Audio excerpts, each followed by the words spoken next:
하나님 말씀 보시겠습니다. 디모데 후서입니다. 1장 12절.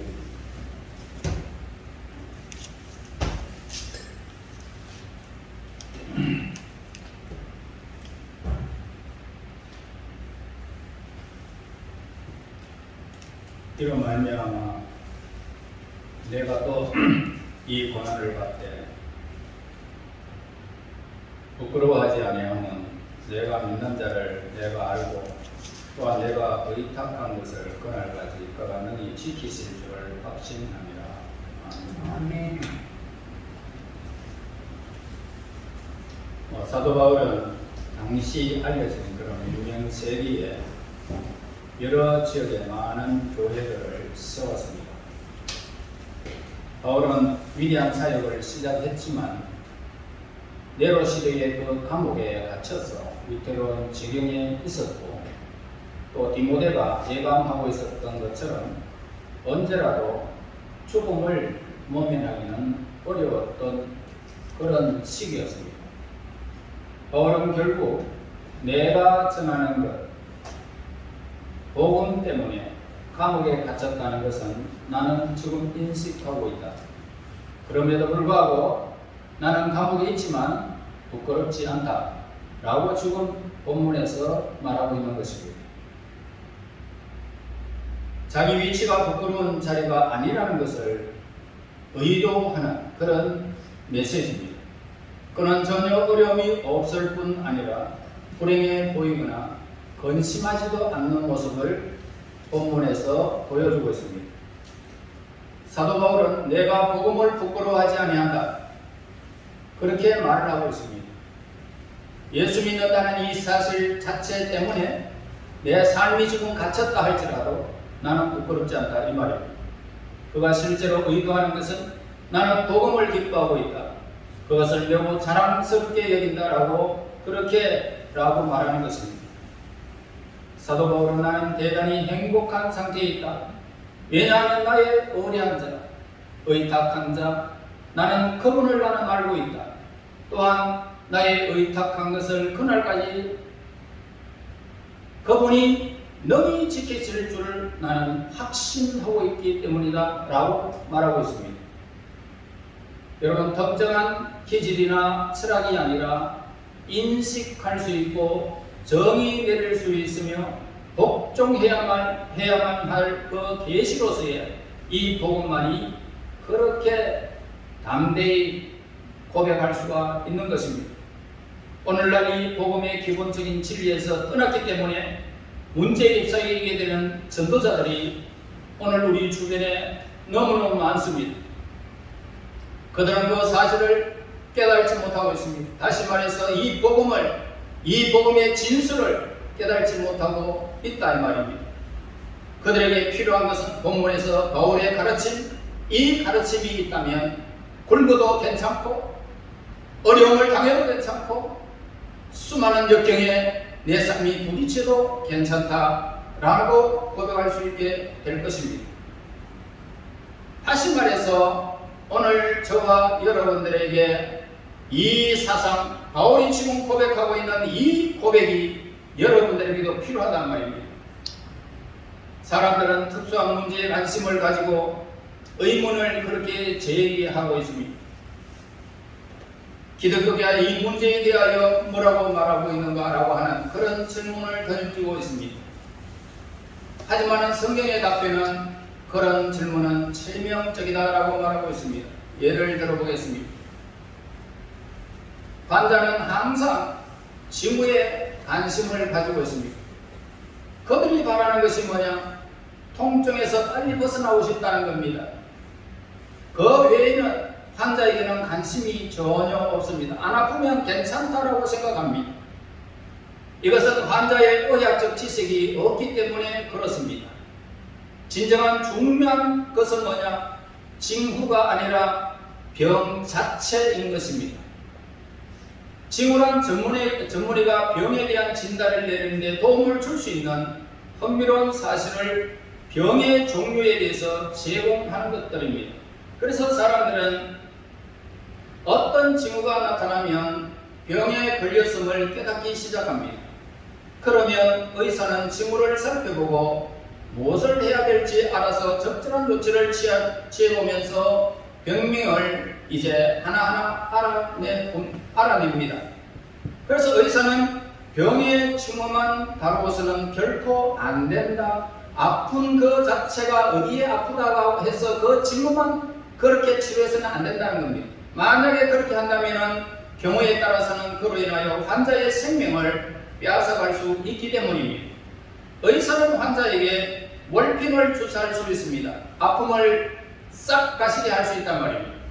그러면 고통은 사라질 것이고 완전히 나은 것, 그렇게 환자의 상태가 호전되는 것을 보게 됩니다. 그러나 반드시 모든 것이 잘 되어졌다라고 그렇게 볼 수는 없는 것입니다.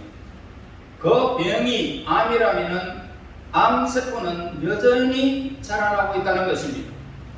환자는 앞으로 그 몰핀의 영향이 사그러드는 순간 점점 더 고통이 심해질 것입니다.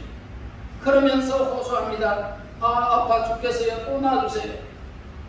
그러면은 약물을 또 주입시킬 것을 상상하면서 의사님, 나 아파 죽겠어요. 나 좀 놔주세요. 몰핀 또 놔주세요. 의사는 얼마든지 몰핀 주사를 또 할 수 있습니다. 그러면 환자는 그가 친절한 의사다라고 생각할 수 있을 것입니다. 그러나 그는 암에 죽어가고 있다는 사실을 그는 모르고 있다는 것입니다. 의사의 임무는 뭡니까?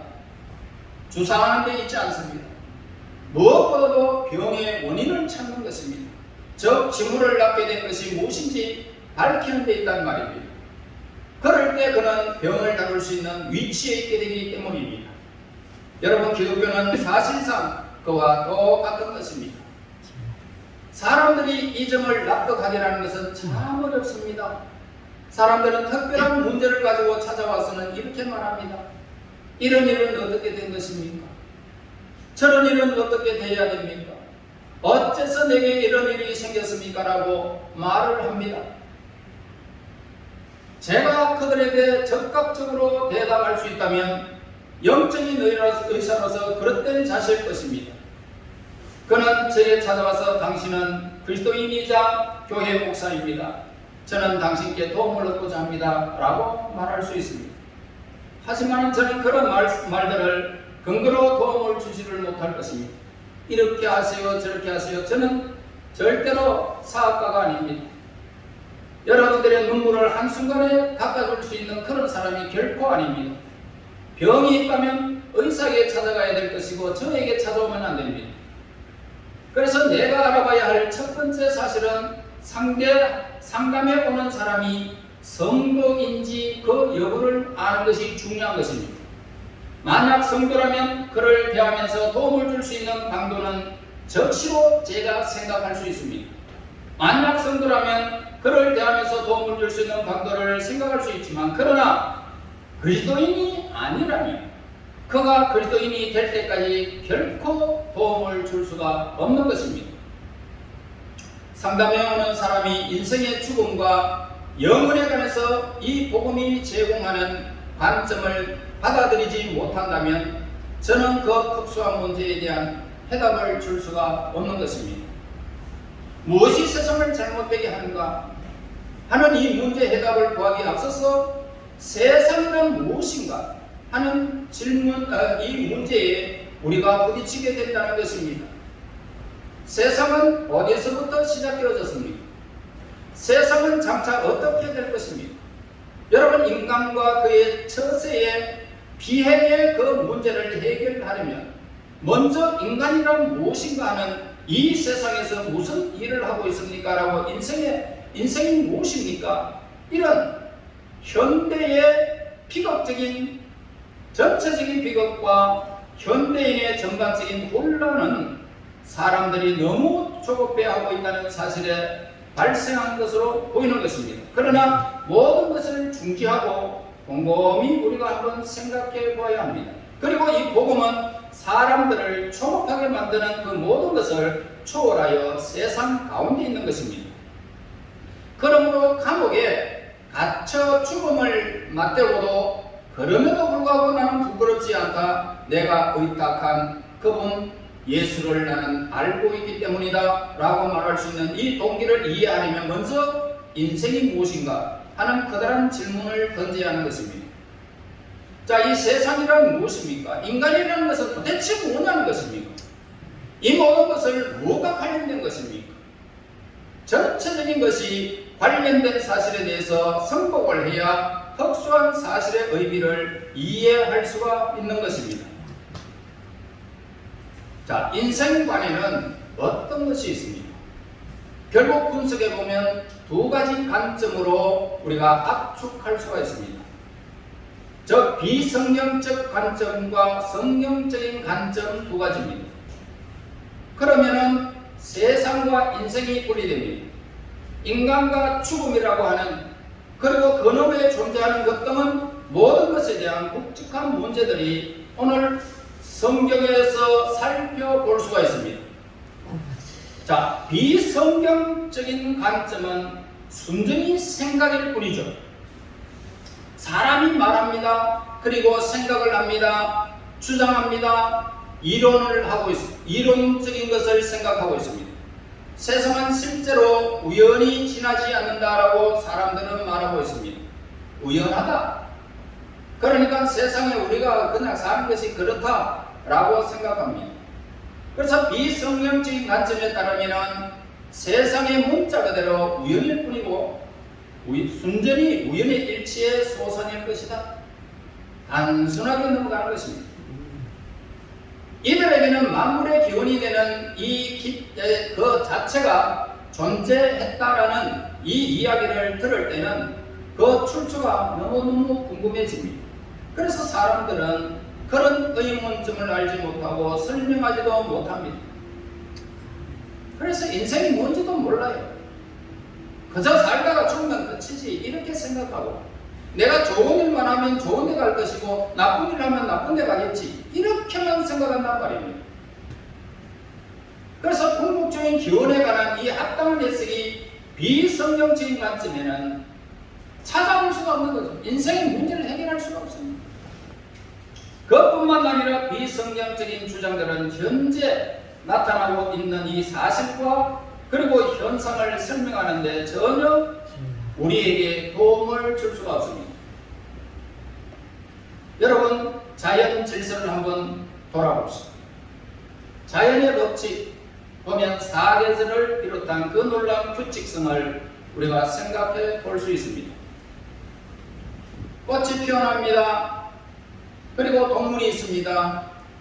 이런 발견한 그 형상과 모든 상태를 살펴보면 자연의 조화와 완전함을 갖추고 있는 것을 발견할 수가 있습니다. 꽃이 있고 사람이 있고 수많은 동물들도 있고 새들도 있고 바다에 가면은 고기가 있고 이런 조화가 굉장히 조화를 이루고 있습니다. 자연을 보면 알 수 없는 힘이나 우연이나 또는 진화 과정을 설명할 수 없는 사실들을 우리는 보게 됩니다. 여러분, 만약에 진화를 한다면 꽃이 변해야 됩니다. 짐승이 변해야 됩니다. 자꾸 변해야 안 되겠습니까? 진화의 과정을 설명하려면 뭔가 자꾸만 진화되고 자꾸만 이렇게 변해야 되는데 콩 심은 대로 콩이 나고 팥 심은 대로 똑같은 팥이 나옵니다. 사계절이 너무나도 뚜렷합니다. 여러분, 사물을 너무나 완벽하고 놀랍게 비상하고 있습니다. 저는 인간의 눈이 창조주된 하나님이 존재한다는 것을 증명하고 있다라고 우리는 사물을 보면서도 증명할 수가 있습니다. 여러분, 섬세하고 감각적인 기관인 이 눈을 보세요. 너무 잘 다듬어져 있어서 사물에 닿는 대로 식별을 낼 수가 있고 조그마한 기관임에도 그의 모든 면에서 생활 전부를 눈이 지배하고 있다는 것입니다. 눈은 인간이 만들어낼 수 있는 어떤 것보다 완벽한 도구이며 위대한 정신, 위대한 구한자 그리고 위대한 예술가로 가듬어 가게 해준다는 것입니다. 자연이 아무리 단순한 사실일지라도 맹목적이고 기계적이고 비지성적인 힘에 의해서 설명할 수는 없는 것입니다. 그 세포 하나하나가 분열하고 하는 것들을 어떻게 설명할 수가 있겠습니까? 맹목적인 힘에 관한 그런 사례를 우리가 찾아볼 수가 있습니다. 자, 그것은 불이나 자연의 사태와 같은 것에 발견할 수가 있는데, 그러나 그것이 나온 결과가 뭘까? 그런 것들은 우리에게 재난으로 다가오는 것입니다. 불이 나든지 자연 사태가 난다면 우리 인간에게는 큰 재난을 입게 됩니다. 이처럼 비성경적인 해석은 부당하다는 것입니다. 비성경적인 관점에 대해서 인생이라는 것은 전적으로 우연한 일이 무슨 일이 일어날지 알 수가 없고 목적도 계획도 없는 것을 주장하는 것입니다. 이것은 성경을 벗어난 인생관이라는 사실을 우리에게 성경은 말해주고 있습니다. 그래서 성경도 사도행전 14장에서 루스트라 사람들은 바울과 바나바가 기적을 행한 것을 보았습니다. 그때 그들은 이렇게 말합니다.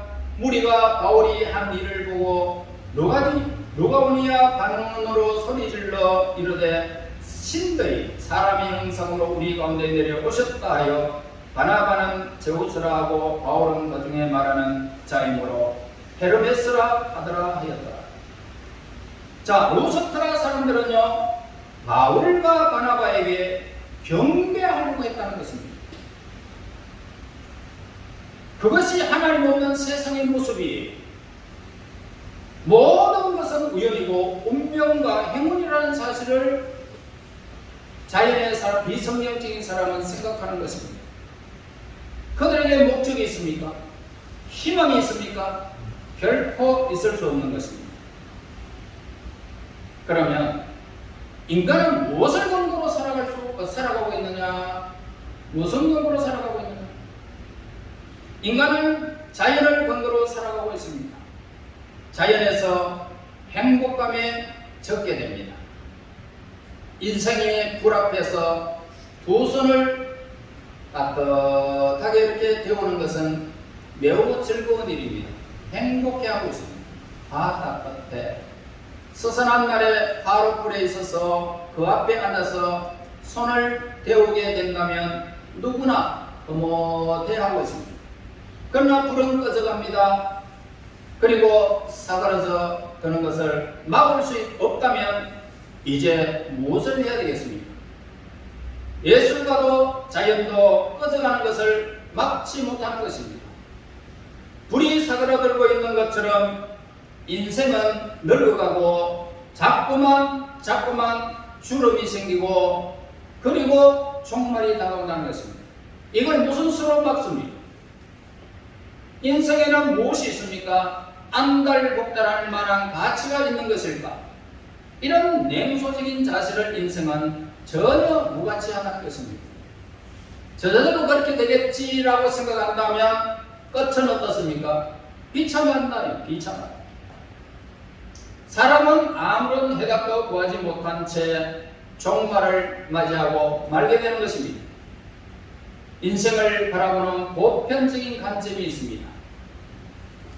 자, 이제 성경적인 관점에서 살펴보고자 합니다.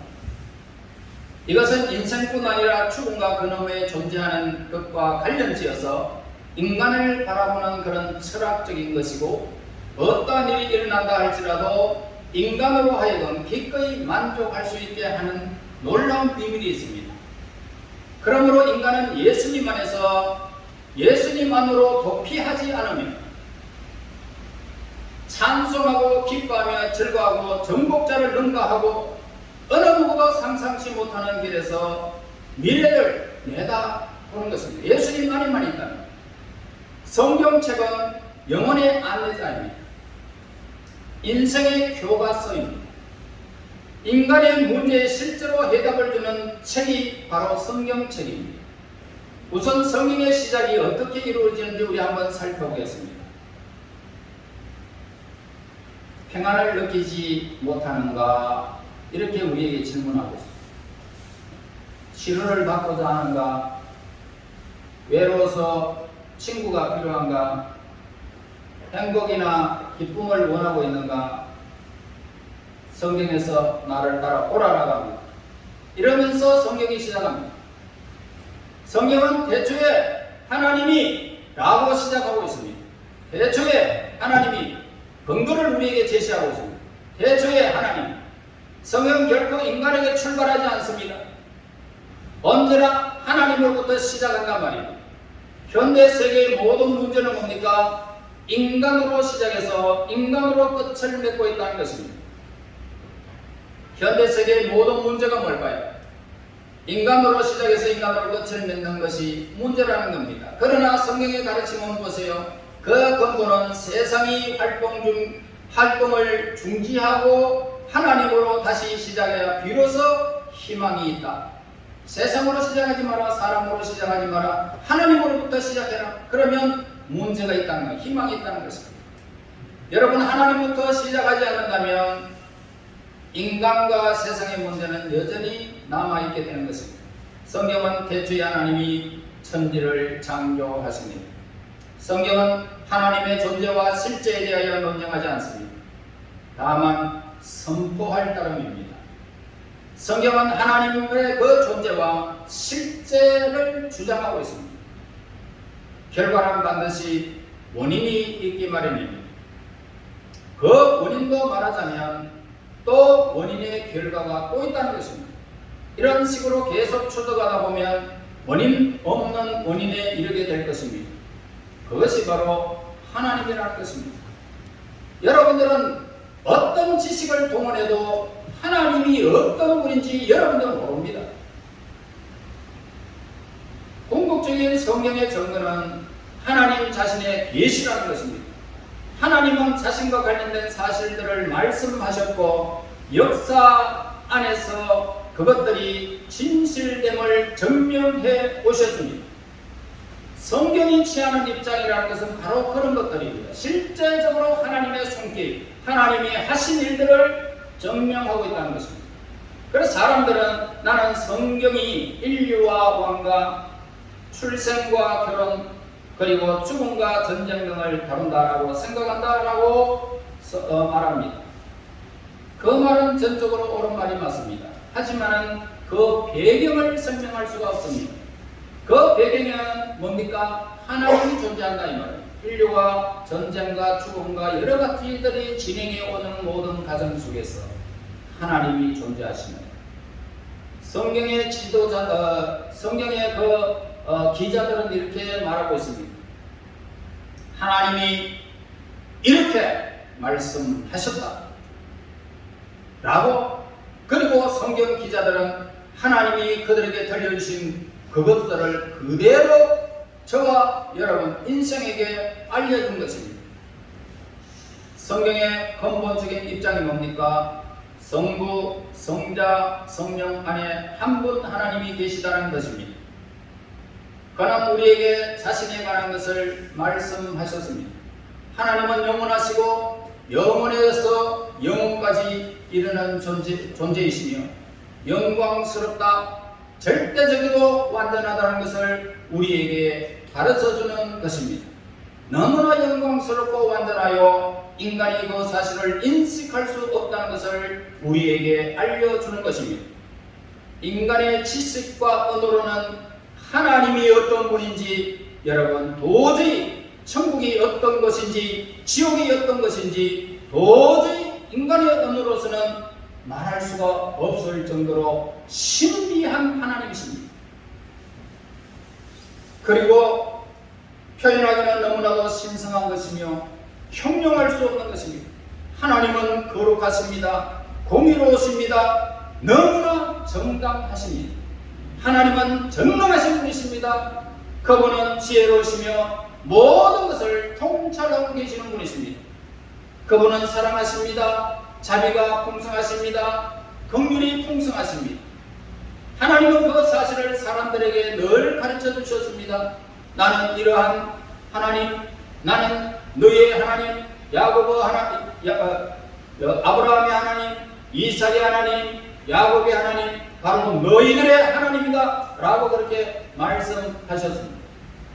지금 이 시점에서 특별히 관심을 두는 것이 뭡니까? 하나님은 계획과 의도를 지니고 있는 분이라는 사실을 우리에게 가르쳐주고 있습니다. 바울은 이 사실을 디모데에게 전가하고 있습니다. 그러므로 너는 내가 우리 주를 정언한가 또는 주를 위하여 갇힌 자 된 나를 부끄러워하지 말고 오직 하나님의 능력을 따라 복음과 함께 고난을 받으라.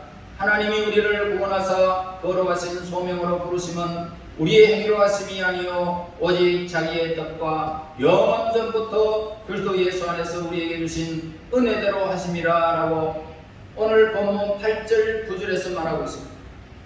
여러분, 우리는 뜻밖의 사건이나 우연의 결과가 아니라는 것을 우리에게 8절과 9절에서 알려주고 있습니다.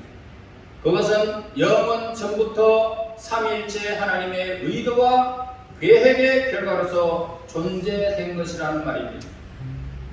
여러분, 세상은 우연이 아닙니다. 여러분, 우연히 태어난 절대로 우연에 여러분들이 존재하는 것이 아닙니다.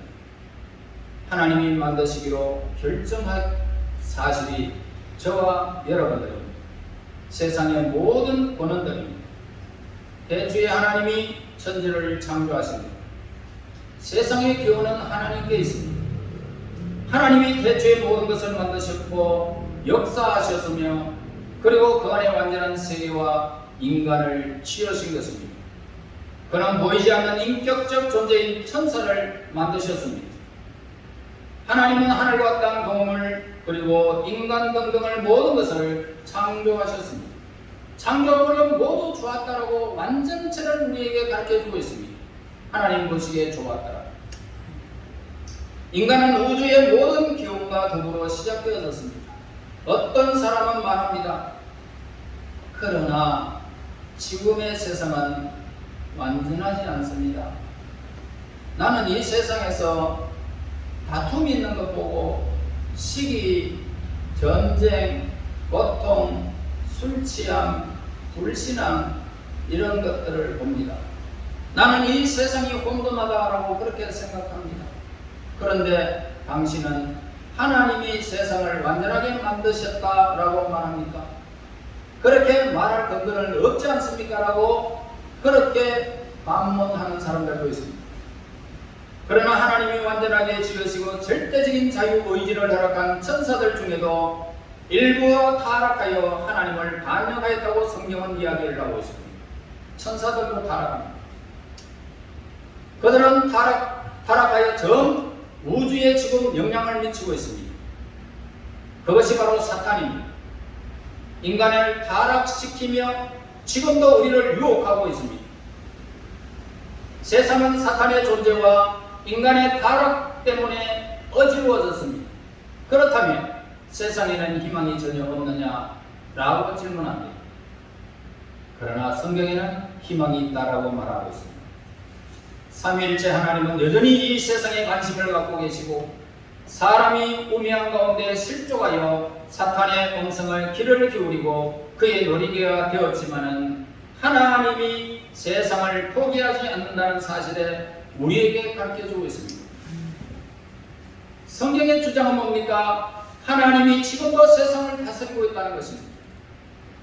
하나님은 결코 세상을 저버리지 않았고 세상에 관심을 갖고 다스리고 세상에서 활동하고 있다는 것입니다. 때가 참회라고 성경에서 기록합니다. 여러분, 이것은 너무너무 위대한 글입니다. 이는 하나님이 이 세상을 위한 목적을 지니고 있다는 것을 말해주고 있습니다. 사탄은 그 목적을 깨뜨리려고 하지만 성공하지 못할 것입니다. 하나님께서 악과 사탄의 타락을 허용하셨지만 그것이 계속되도록 내버려 두지는 않을 것입니다. 하나님은 이스라엘 민족을 통해서 행동하셨고 그들에게 대적하는 민족들을 간섭하셨습니다. 결국 때가 참에 복되신 구세주 예수님을 이 땅에 우리 인간을 위하여 보내주셨습니다. 세계는 우연이 아니며 우연의 시작도 않았고 우연으로 끝나지 않을 것입니다. 전쟁이 세상의 종말에 가져오지 않을 것입니다. 이는 성경의 예언적 사실입니다. 그러면 세상은 핵무기의 결과로 인해서 끝나게 되지 않을 것이라는 사실을 우리에게 가르쳐줍니다. 전쟁이 세상을 종말을 가져오지 않습니다. 하나님이 종말하시지 세상의 어떤 무기도 세상을 종말시킬 수는 없습니다. 하나님이 하시는 일입니다. 하나님이 세상의 종말을 가져올 것입니다.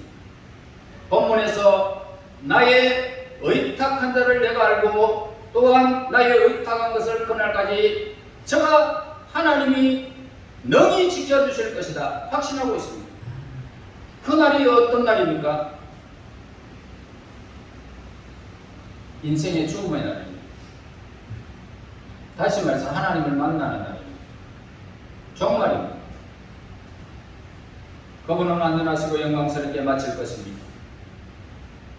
사람이나 동물이나 전 우주에 있어서 죽음이 종말이 결코 아닙니다. 전 우주가 본래 완전함으로 회복되는 놀라운 갱신이 있게 될 것이고 하나님은 만물 위에 그리고 만물 안에서 있게 될 것입니다. 현재의 것이 유일한 생명이 아니고 유일한 세계도 결코 아닙니다. 죽음이 종말이 결코 아닙니다. 하나님이 모든 것을 다스리십니다. 지금도 하나님은 살아계십니다. 살아계신 하나님, 진실하신 하나님, 유일하신 하나님, 모든 것을 그 손 아래에 있습니다. 하나님이 때가 차면 이 세상을 심판하실 것입니다. 생각건대 현재의 고난은 장차 우리에게 나타날 영광과 좋게 비교할 수 없을 것입니다. 그러나 성경의 가르침을 받아들이고 모든 진리를 인정해야 바로 같은 확신에 이르를 수 있습니다. 여러분, 하나님으로 시작하면 어떤 일이 있어도 우리는 부끄럽지 않습니다. 전혀 두려움이 없습니다. 담대하게 살아갈 수 있습니다. 삼위일체 하나님이 세상과 인간 그리고 만물을 지으시고 지금도 피조물리에 대해서 관여하시고 있음을 진정하면 복음의 혜택을 여러분들이 누리게 되는 것입니다. 하나님이 세상을 지극히 사랑하셔서 자기 독생자를 그렇게 보내주시되 십자가에 죽기까지 허락해 주셨습니다. 이는 누구든지 예수를 믿는 자마다 멸망하지 않고 지옥 가지 않고 천국 가게 하려 하십니다. 영생을 얻게 하려 하십니다. 우리들의 결정적인 문제가 뭡니까? 성경의 복음을 믿고 있느냐? 이걸 우리에게 질문하고 있습니다. 하나님으로 시작해야 됩니다. 그분 아래서 자신을 바라봐야 되고 모든 계시를 믿게 되어진다면 우리의 영혼의 문제 그리고 평화와 안식을 찾게 될 것이고 이제까지 꿈꾸지 못했던 엄청난 비밀을 가지고 하나님이 우리에게 행하시는 손길을 보게 될 것이고 기도할 때마다 응답의 은총을 받게 될 것이고 성경에 기록된 대로 복을 받게 될 것이고 성경의 말씀을 그대로 믿고 따른다면 하나님은 아브라함과 이삭과 야곱에게 복을 주셨듯이 하나님의 위대한 선지자들과 함께 주셨듯이 여러분과 함께 해 주실 것을 우리에게 언약하고 있습니다. 나가서 죽음을 통하여 그 너머에 있는 영광과 영원한 영광을 우리는 보게 될 것입니다. 이 복음을 믿으시기 바랍니다. 이 말씀을 여러분들의 소유하시기 바랍니다. 하나님은 계획하시고 그 뜻을 이루는 데 일체의 오차 없이 내 삶을 간섭하신다는 사실을 여러분 성령 안에서 믿게 되면 바울 사도와 똑같은 삶을 누리는 것입니다. 그러면 위대한 사도였던 바울과 열어갈 수가 있게 될 것이다 이 말입니다. 어떠한 상황에 처하든지 그럼에도 불구하고 여러분 삶 속에서 수많은 일이 벌어지지 않습니까? 그럼에도 불구하고 부끄럽지 아니하면 나의 의탁한 자 내가 모든 것을 맡긴 그분을 내가 알고 있다. 성경대로 나는 이루어질 것으로 나는 믿고 있다 이 말입니다. 그리고 나의 의탁한 것을 마지막 날까지 그가 나를 지켜줄 것이다 확신하는 것입니다. 이 고백이 있단 말입니다. 여러분이 이 고백의 주인공들이 되기를 바랍니다. 나의 모든 삶은 그분이 다 책임지시고 영광 가운데 내가 나타날 것이라는 사실을 확신하면서 여러분 살면서 수많은 고통이 있을 것입니다. 사람들에게 어떨 때는 손가락질을 받을 때도 있습니다. 여러분들을 미워할 때도 있습니다. 그러나 부끄러워하지 마세요. 그것을 그렇게 계속 지속되지는 않을 것입니다. 여러분의 삶을 망가뜨리지 않을 것입니다. 그 계기로 오늘 우리의 삶은 더 아름답게 빛날 것입니다. 그러므로 하나님의 영광이 저와 여러분들에게 영원히 있게 되기를 예수님 이름으로 축원합니다. 하나님 은혜 감사합니다. 복음으로 돌아가기 원합니다. 말씀으로 돌아가기 원합니다. 성경적인 관점에서 이 세대를 바라보고 나의 삶을 바라보기를 원합니다. 하나님이여 도우셔서 내 삶이 바울 사도의 이 아름다운 고백과 같이 고백되게 도와주시옵소서. 비성경적으로 돌아가지 않게 하시고 하나님 우리의 삶에서 온전한 하나님을 믿는 믿음 안에서 하나님의 계획 안에 우리의 삶이 있다는 사실을 깨닫고 우리 하나님 앞에 영광과 존귀를 누리는 우리 하나님의 백성들이 되게 인도하옵소서. 예수님 이름으로 기도하옵나이다. 아멘.